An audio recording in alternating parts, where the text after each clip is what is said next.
Hey guys, welcome to Solo Leveling Arise Beginner's Guide. Let's jump straight into it. First, let's look at currency. So, we have this Essence Stones.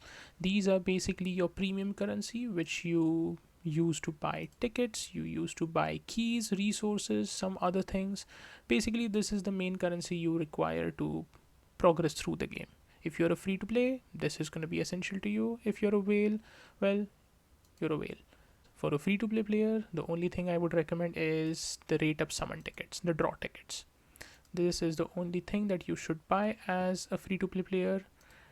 Never ever buy this ticket because there are so many ways to get this one. Whereas this, that's gonna be a bit rare. Next currency that is gonna be important for you is gold, because gold is needed to upgrade almost everything. If you have a weapon to level up and you have all the currency, it's still gonna require some gold over here. If you want to advance a weapon, this is basically ranking up the weapon with additional copies of it. The more dupes you have, the higher the stats is gonna have. You require gold for it.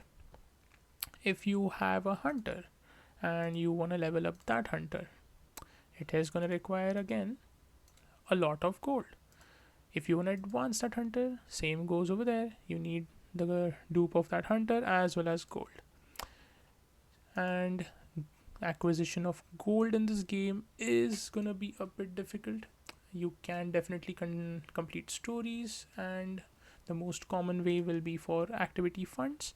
You can log in after a certain period of time. The acquisition rate increases as your level increases, and then you can claim it, and then you get these things over here. Now, after gold, there will be keys. So, in terms of keys, there are a few things. It's going to be these ones, the story keys. You get one key each day you log in, and you're going to need, I think, at least 5 of them. Yeah, 5 stories to complete each character. And yeah, so as you can see, 5 stories for each character. You're going to need those keys. But since I've already completed these, I'll just keep on stacking them for the new coming soon character. The next key is going to be the Encore mission. This is going to be very, very important for you guys to power up in the future. In the beginning of the game, it's not really that important to invest in artifacts because there are some other things you can definitely level up. We'll get into it later on, but for now, you have to use the Encore keys every time you get them. Do not forget to use them because otherwise they are just wasted potential, right? And these artifacts basically boost your stats. The higher the tier, the rarer the artifacts you get, the higher the level they are. Of course, you don't have to rush through all of them because, as I said, there will be other things that you can level up. Instance dungeon, as you can see, I still haven't beaten the story, so I still haven't unlocked these. Now, the most important out of all the keys that I can think of is gonna be gates for you. The best part about gates is you can rescan them every 10 minutes. So let's say if all these gates, let's say the B rank gate, red gate is not here, and it's only these blue gates, normal gates. I don't want to waste my keys doing these gates, so I will just wait for 10 minutes, rescan the gates, and hopefully I get something better like A rank, S rank, dungeon break, or the red gate, or the special dungeons. So I'll use most of them over here, and once you clear the gates over here, they will be stacked up in this mining section. You can dispatch 3 at a time. You can increase them over time. This is what this shows, but I still don't know how to increase that level yet. Oh, well, now we know we can increase it as you level up. So yeah, just keep on farming gates, keep on doing mining, and you will eventually be able to farm more gates. Remember to use these as well. These keys reset every time the server resets, so all of these keys are gonna be important for you to finish up before the server resets so that you don't waste any of them. Now, after the keys, there comes story. Remember, there will be a point in story for each and every one of you where you could get stuck. Like I was stuck at chapter 6. This was a pretty difficult fight for me. I'm not sure how difficult it was for everyone else, but this one was a bit difficult, and so was this. My goodness, the bosses in this match, they are difficult to beat.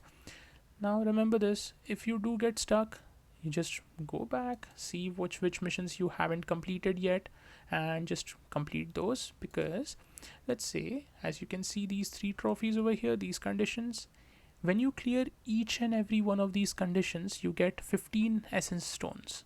So completing 3 trophies gives you 45, and completing that mission gives you 50. Let's look at it somewhere over here. As you can see, 50 for completing one, and then 15 for each of them.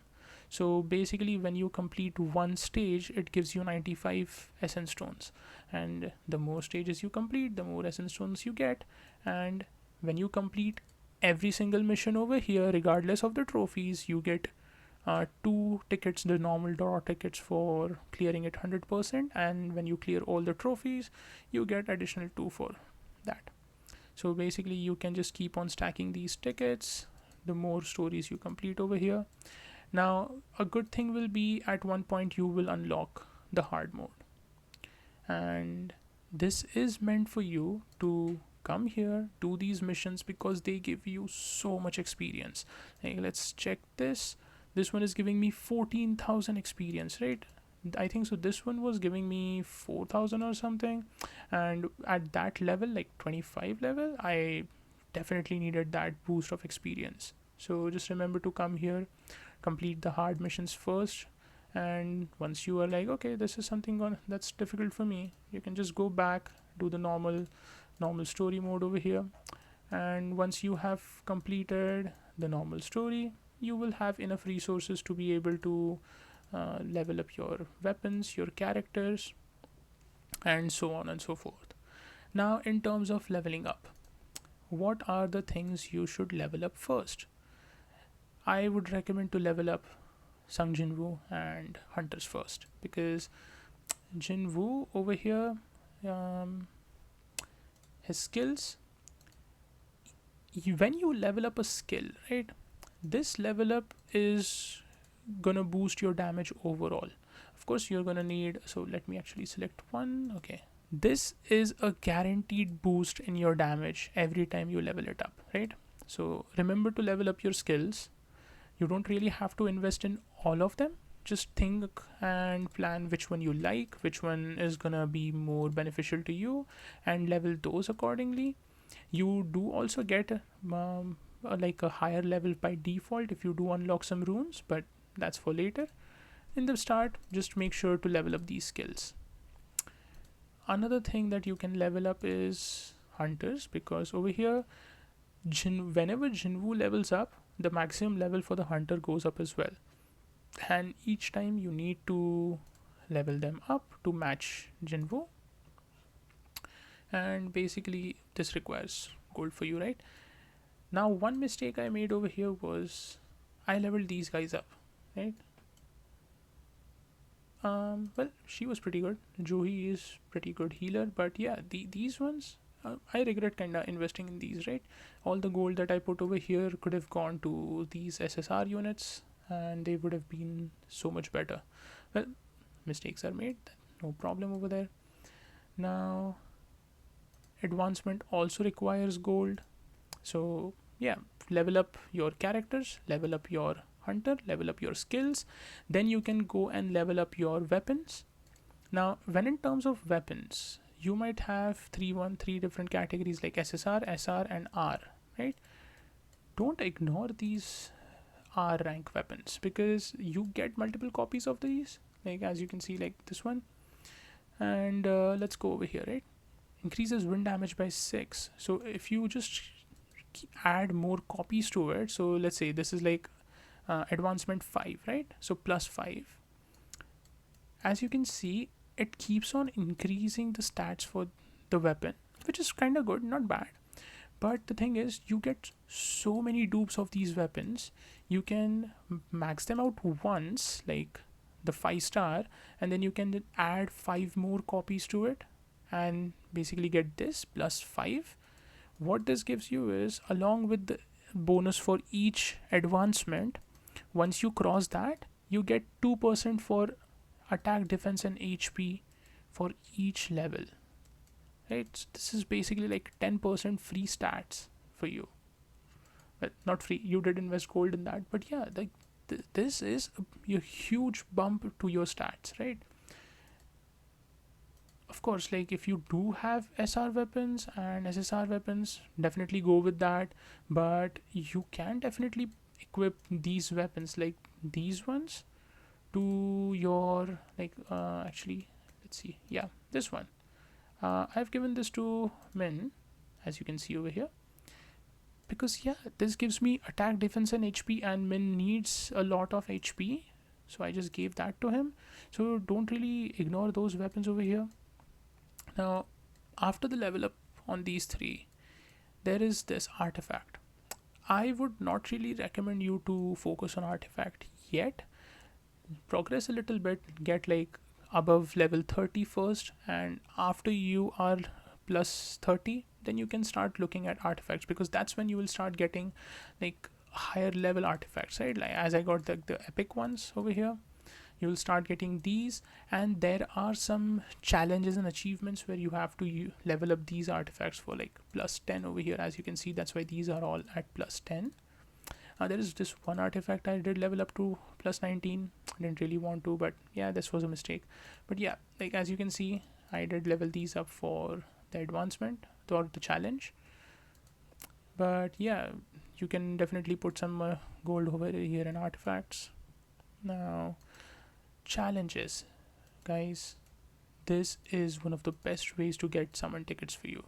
Just go to the challenges menu, look through this, and you will see there are so many things you would have already done. Now if we can just scroll over here, no, this one, see over here, as you can see, level up Sung Jinwoo skill 2 plus 6. I already have one, so this was already completed. Like there are few missions over here that, as I can see over here, they're already completed for me, so I just need to focus on these ones which I haven't, right? So over here, this one, my goodness, this one is so difficult for me to do. But yeah, like as soon as I complete this, I'll be getting free tickets over here, and so on and so forth. You keep getting such good stuff. You get like SR weapons, I think. So there was one more, chapter 12. Yeah, this gives you 5-star free, like the SSR. So this is going to be a huge bump in power for you. So just remember to, every time you log in, to come here, check the challenges, check which ones are left, and just click to move, and it'll take you to the challenge that you need to complete. Pretty convenient, I would say. Now after challenges, there are missions. There are going to be daily missions and weekly missions. So daily missions, of course, you can see you complete these and you get these gift boxes for each and every one of them, and they do give you some rewards, as you can see over here. Each and every one of these rewards are pretty useful for you. Either they're going to be resources to level up or resources to buy more tickets for new draws. Weekly rewards are, again, they do take some time over here. You do have to grind a little bit to get maximum points, but again, they do give you a lot of resources, right? So yeah, that is done. Now let's see achievements. I, honestly speaking, haven't really looked into achievements. This is something that you just play the game, and most of these achievements you will just end up completing without you even realizing it. You'll just see a red exclamation like this one, like this one. You'll see it over here. Just click it. You will just keep on getting rewards, right? A quick recap. Let's do that actually. Remember to spend this Essence stones only on these draws if you're a free to play player, or yeah, where you can choose, of course, to do whatever you want. Okay guys, so to recap, Essence stones, very precious. If you're a free to play player, I guess you should prioritize on the special draws, rate up draws, instead of the select ones. These you do get frequently by doing the game, by doing the missions of the game and doing other content, so yeah, you can ignore these. Next will be the recap for the gold. Sung Jinwoo Hunter's weapons should be your first priority, then go to artifacts to level up. because these are going to be a permanent boost, whereas artifacts have RNG for the stats. So you might invest gold in an artifact which is not so good for you right now, and you would regret in the future. Another tip will be to not to level up hunters that you do not want to use, because again gold is precious. After gold, remember the keys, these keys over here. Remember to finish them as soon as the game starts, like the day starts, because these keys you do get, like these reset every server time reset, so you might waste these keys over here. Remember to complete the story, and along with the normal mode and hard mode, keep on switching between these two to keep getting your rewards. And also remember guys to collect challenges over here. Just there are so many rewards over here, remember to do these. Yeah, so these are basically my beginner tips over here. There are some other stuff which we'll definitely get into in the future, but for now, if you were just starting up, these will help you out a lot. Thank you guys, hope you like the video. I'll come up with a few more.